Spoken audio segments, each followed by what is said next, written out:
Welcome to exam तक। आज है 10 जुलाई और 10 जुलाई 2020 से बनने वाले सभी इंपॉर्टेंट करंट अफेयर्स के क्वेश्चन हम लोग इस वीडियो में डिस्कशन करने वाले हैं। साथ में मैं आपको हर एक क्वेश्चन के बारे में डिटेल में एक्सप्लेनेशन भी बताऊंगा, जिससे आपको स्टैटिक्स जीके भी काफी ज्यादा स्ट्रांग हो जाएगा। लास्ट में मैं आपसे एक सवाल भी पूछूंगा जिसका आंसर आपको कमेंट बॉक्स में देना है। तो वीडियो को पूरा और ध्यान से जरूर देखिएगा। इसकी पीडीएफ आप टेलीग्राम से डाउनलोड कर पाएंगे।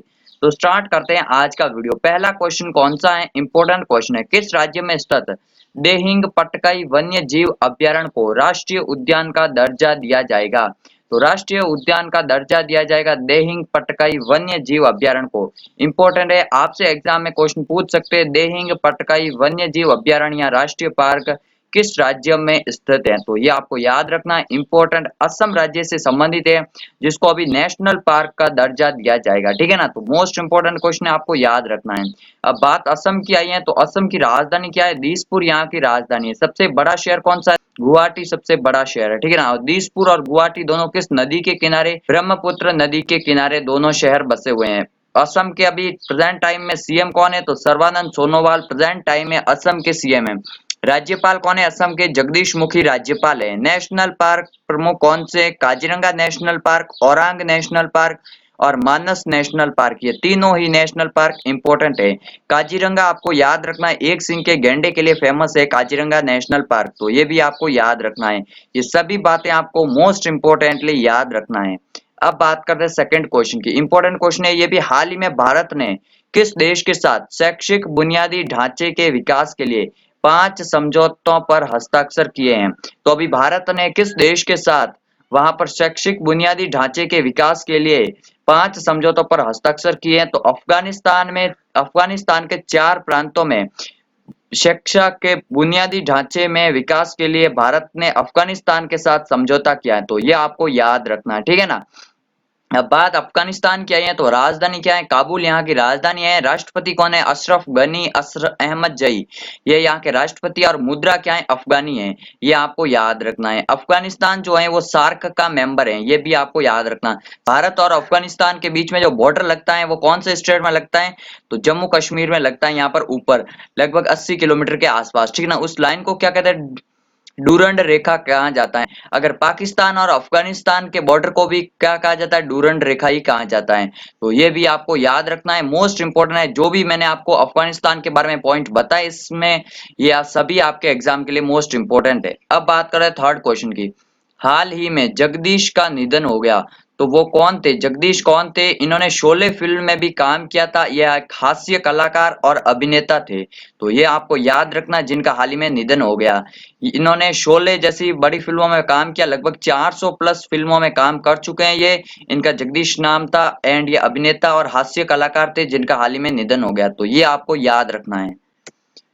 चलिए अब बात करें चौथे क्वेश्चन की। हाल ही में किस राज्य सरकार ने सेल्फ स्कैम नाम से स्कैनर ऐप लॉन्च किया? तो पहले काफी सारे स्कैनर ऐप वगैरह थे जो इंडियन गवर्नमेंट ने, चाइनीज थे एंड उनको बैन कर दिया है। तो अभी वेस्ट बंगाल गवर्नमेंट ने सेल्फ स्कैन नाम से डॉक्यूमेंट को स्कैन करने के लिए स्कैनर ऐप लॉन्च किया है। तो ये आपको याद रखना, वेस्ट बंगाल गवर्नमेंट ने इसको लॉन्च किया है। ओके, अब वेस्ट बंगाल की बात है, तो राजधानी क्या है वेस्ट बंगाल की? कोलकाता यहाँ की राजधानी है। मुख्यमंत्री कौन है? ममता बनर्जी मुख्यमंत्री है।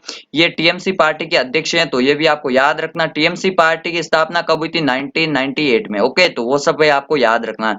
गवर्नर कौन है? जगदीप धनखड़ यहाँ के गवर्नर है। असम के कौन है? जगदीश मुखी।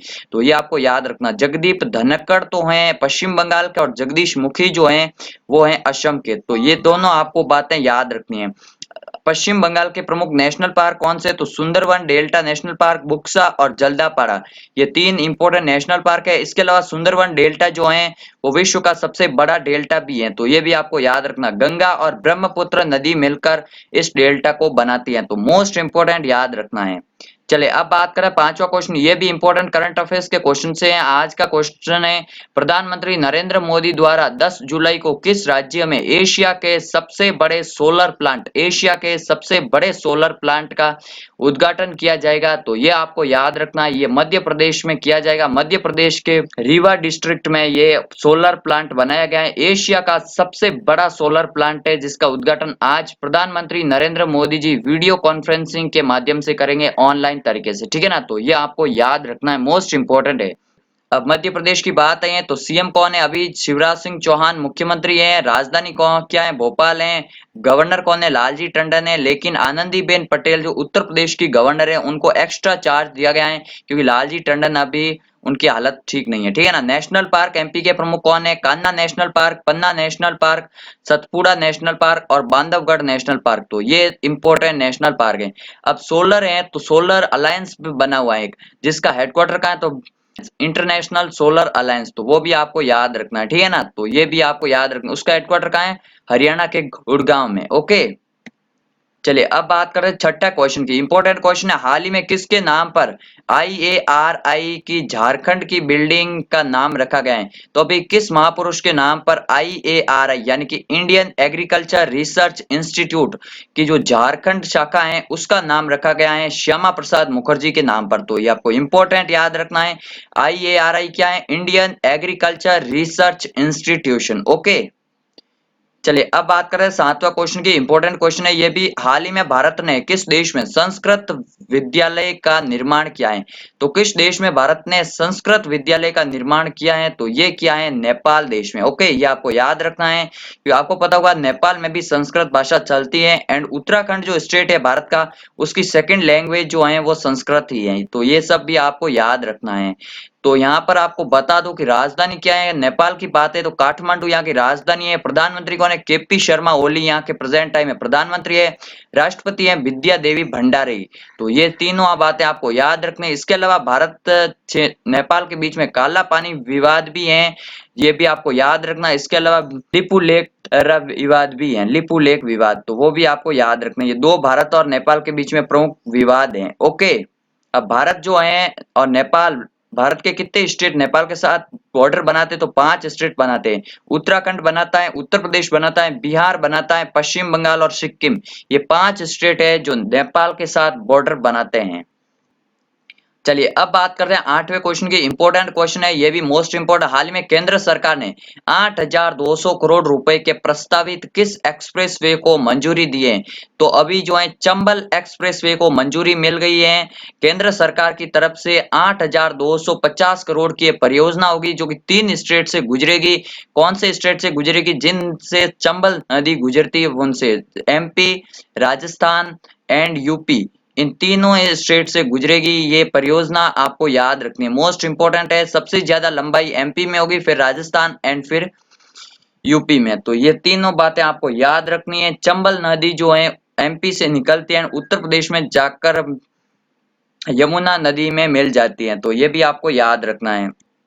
चलिए अब बात कर रहे हैं 9वें क्वेश्चन की। हाल ही में किस राज्य ने बुनकरों के लिए नेकर सम्मान योजना शुरू की है? तो नेकर सम्मान योजना की इसने शुरू किए हैं, तो ये किए हैं बुनकरों के लिए कर्नाटक सरकार ने, ठीक है ना। इनमें कर्नाटक का जो गवर्नमेंट पोर्टल है वहां पर इनको अप्लाई करना होगा उनके लिए और फिर उनको योजना का लाभ मिलेगा। ओके, नेकर सम्मान योजना कहाँ की है? तो कर्नाटक की है, ये आपको याद रखना है। अब बात कर्नाटक की आई है तो राजधानी क्या है? बेंगलुरु यहाँ की राजधानी है। मुख्यमंत्री बीएस येदियुरप्पा मुख्यमंत्री है। गवर्नर कौन है? वजूभाई वाला जो है गवर्नर है। प्रमुख राष्ट्रीय पार्क कौन से कर्नाटक है? तो बांदीपुर राष्ट्रीय पार्क, नागरहोल राष्ट्रीय पार्क एंड तुंगभद्रा राष्ट्रीय पार्क। ये भी आपको याद रखना। तुंगभद्रा नदी भी है और तुंगभद्रा डैम भी है कर्नाटक में, तो ये भी आपको याद रखना है। ओके, तो तीनों नेशनल पार्क याद रखने हैं, बांदीपुर, नागरहोल और तुंगभद्रा। ओके, चलिए अब बात कर रहे हैं 10वें क्वेश्चन की। इंपॉर्टेंट क्वेश्चन है, भारतीय सेना ने कितने एप्लीकेशन को उपयोग से प्रतिबंधित कर दिया है? तो भारतीय सेना ने अभी गाइडलाइन जारी की है जिसमें भारतीय सेना के सभी अधिकारी और फौजियों को जो है 89 ऐप की लिस्ट दी है। उन ऐप्स को हटाने के लिए 15 जुलाई तक का टाइम दिया गया है। तो ये इंडियन आर्मी में अब ये 89 एप्लीकेशन को यूज नहीं कर पाएंगे, जिसमें पबजी जैसे मोबाइल गेम्स भी हैं एंड इसके अलावा यूसी न्यूज, यूसी ब्राउजर, ये सारे के सारे एप्लीकेशन है। काफी सारे एप्लीकेशन ये देख सकते हैं आप लोग, पूरी की पूरी लिस्ट है जिसको अब इंडियन आर्मी के जवान यूज नहीं कर पाएंगे, ठीक है ना। तो ये थी इंपॉर्टेंट अपडेट, आप देख सकते हैं इसमें पूरी की पूरी लिस्ट है, जेंडर वगैरह, यूसी ब्राउजर, टिकटॉक, सभी के सभी एप्लीकेशन है। न्यूज डॉग है, डेली हंट जो न्यूज एप्लीकेशन है उसको भी अब इंडियन आर्मी के लोग यूज नहीं कर पाएंगे क्योंकि सिक्योरिटी अलर्ट्स के कारण, ठीक है ना। तो ये सब बातें आपको याद रखनी है। चलिए अब बात करते हैं आज के लास्ट क्वेश्चन की। वैश्विक रियलिटी पारदर्शिता सूचकांक में शीर्ष पर कौन सा देश रहा? तो वैश्विक रियलिटी पारदर्शिता सूचकांक में शीर्ष स्थान पर कौन सा देश रहा है? तो वो रहा है ब्रिटेन। ये फ्रेंड्स आपको याद रखना, ब्रिटेन जो है शीर्ष स्थान पर आए। 99 देश ने इसमें पार्टिसिपेट लिया था, जिसमें ब्रिटेन फर्स्ट नंबर पर आए, अमेरिका जो है सेकंड पे रहा है एंड ऑस्ट्रेलिया थर्ड पे रहा है। तो ये आपको याद रखना। टॉप 3 मैंने आपको बता दिया। अब अपना देश इंडिया का रैंक क्या रहा? तो अपने देश इंडिया का रैंक रहा है 34। ये आपको याद रखना है, मोस्ट इंपोर्टेंट।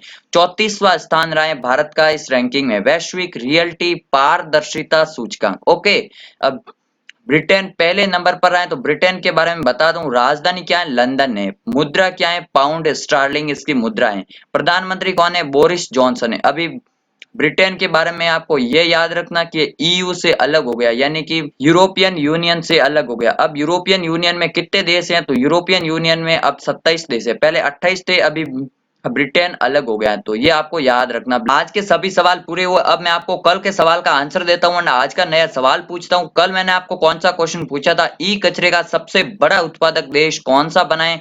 तो ई कचरे का सबसे बड़ा उत्पादक देश जो है वो चाइना बना है। ये आपको याद रखना फ्रेंड्स, मोस्ट इंपोर्टेंट क्वेश्चन है। चीन जो है ई कचरे का सबसे बड़ा उत्पादक बन गया देश। ई कचरा क्या होता है? जो भी आपकी डिवाइस हो, जैसे चाहे मोबाइल फोन हो, टीवी हो, लैपटॉप हो, ये जब बेकार हो जाते हैं, कोई काम नहीं होते, तो इनके जो पार्ट्स होते हैं उनको ई कचरा ही कहा जाता है। ठीक है ना। चलिए अब मैं आपको आज का क्वेश्चन पूछता हूं, जिसका आंसर आपको कमेंट बॉक्स में देना है। किस राज्य में आसपास नामक हेल्पलाइन शुरू हुई है?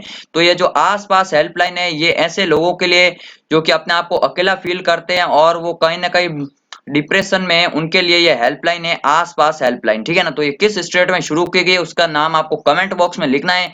जितना ज्यादा डिटेल में आपको पता हो वो सभी लिखना है एंड चैनल को सब्सक्राइब तो जरूर करना है, बेल आइकन को दबाना है एंड साथ में आपको टेलीग्राम पे ज्वाइन कर सकते हैं, जहां पर आपको क्विज, पीडीएफ वगैरह सब कुछ मिल जाएगी। तो मिलते हैं एक नए वीडियो में, तब तक के लिए जय हिंद, जय भारत।